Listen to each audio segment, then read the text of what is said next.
મહાનગરપાલિકામાં મહિલાઓએ કર્યો હલ્લાબોલ। મહાનગરપાલિકાનો ઘેરાવ કરી સૂત્રોચ્ચાર કરવામાં આવ્યા છે। મહેસાણામાં આવેલી ચવેલીનગરથી મણિધર સિટી, ત્રિમૂર્તિ મધુરમ હોમ્સ અને સન સિટી તથા વસંત વિહાર સુધી આવવા જવા માટે જાહેર રસ્તા પર ગેરકાયદેસર દબાણ દૂર કરી નવેસરથી ગટર લાઇન, પીવાના પાણીની પાઇપલાઇન નાખી અને ત્યારબાદ નવીન રોડ કામ કરવા બાબતે સ્થાનિક રહીશો ઉગ્ર આંદોલન સાથે મહાનગરપાલિકાનો ઘેરાવ કર્યો હતો। ફ્લેશ બેનરો સાથે પોતાની પ્રાથમિક રજૂઆતો તથા માંગણીઓ સ્વીકારવા રજૂઆત કરી હતી। નગરપાલિકા સમયે અનેકવાર લેખિત રજૂઆતો કરવા છતાં પણ કોઈ નિરાકરણ ન આવતા સોસાયટી વિસ્તારના લોકોએ મોટી સંખ્યામાં મહિલાઓ તથા પુરુષો એકત્રિત થઈને મહાનગરપાલિકાનો ઘેરાવ કર્યો હતો અને લેખિત રજૂઆત કરવામાં આવી હતી। મણિધર સિટીની રહેવાસી અમારે 4-5 સોસાયટીઓ ભેગી છે, મધુરમ, ત્રિમૂર્તિ, મણિધર સિટી। તો અમારા રસ્તાનું કોઈ ઠેકાણું નથી, દબાણ વધારશે અને ગટરોનું કોઈ ઠેકાણું નથી, પાણીની પાઇપોનું ઠેકાણું નથી। તો કમિશનર સાહેબને નમ્ર વિનંતી તો બધું અમને કરીને આપો, એ જ મારી પ્રાર્થના એમને કરું છું।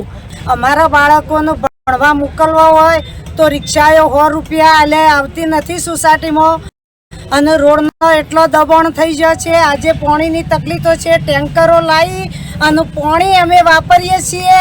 સોસાયટીમાં એટલી પબ્લિકને તકલીફ પડે છે, ગટરો ઊંડી જતી રહી છે, ગોદવાવાળા આવતા નથી, નળ કનેક્શન તૂટ્યા હોય તો અમારે તોડવા હોશ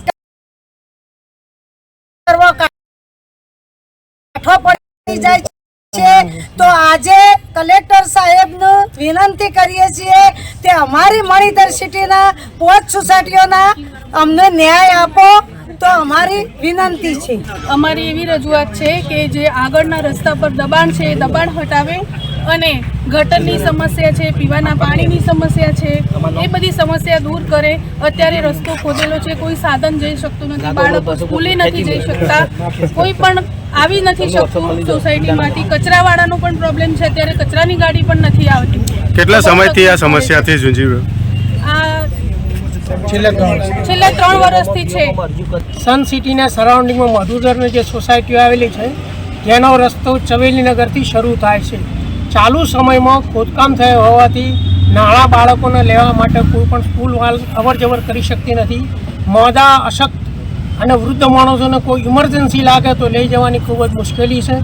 વારંવાર ગટર તથા પાણીની લાઈન ઊંચી હોવાથી જેસીબીના કારણે લાઈનો તૂટે છે, જે સમયસર રિપેર થતી નથી અને રિપેર નહીં થવાના કારણે તે ગારો થાય છે।